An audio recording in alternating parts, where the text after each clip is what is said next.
ఒకటే మాట చెప్పింది కేసీఆర్ సార్ నాకు, ఇంకో సాగర్ కింద ఒక పదం ఉంటది, నువ్వు మొదటి మీటింగ్ లో చెప్పు, టేలెండ్ అనే పాదం ఎవడన్నా వాడితే తోలు తీస్తా అని చెప్పు. అనమాట ఏంది తోక చివర. రాజవరం కావచ్చు, దాని యువతలు ఉన్న ఊరు 2-3 ఊళ్ళో నీళ్ళు రాకపోతే పెద్దలు జానారెడ్డి దగ్గరికి పోతే, సార్ నీళ్ళు వస్తలేవు అరే ఆ డీకి ఫోన్ చేయి అనగానే డీకి ఫోన్ చేసుడు, ఏమయ్యా నీళ్ళు వస్తలేవు, రైతులు వచ్చి ఏంది నీళ్ళు వస్తలేమంట, అది టేలెంట్ గా సార్ ఎట్లా వస్తాయి సార్ అనగానే అది టేలెంట్ అంటే రావడం పొరి అసలు టేలెంట్ అంటే ఏంది, అదేమన్నా బ్రహ్మ పదార్థమా, అదేమన్నా ఇంకోట ఏమన్నా దయ్యమా రాక్షసా, అది అడ్డం ఉందా, ఊరికి ఏమైనా శాపం ఉందా, దేనికి రావు ఎందుకు రావు, టేలెంట్ అనే పదం యొక్క అర్థాన్ని కూడా తెలుసుకునే ప్రయత్నం చేయలేదు 35 ఏళ్లలో.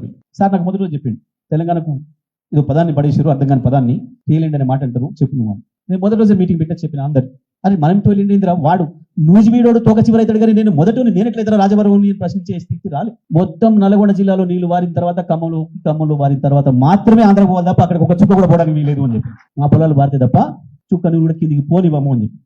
ఎప్పటికైనా ఈ భూమిని కాలం తెలంగాణను బతికిచ్చేది కాళేశ్వరం మాత్రమే, కాళేశ్వరమే శాశ్వతం.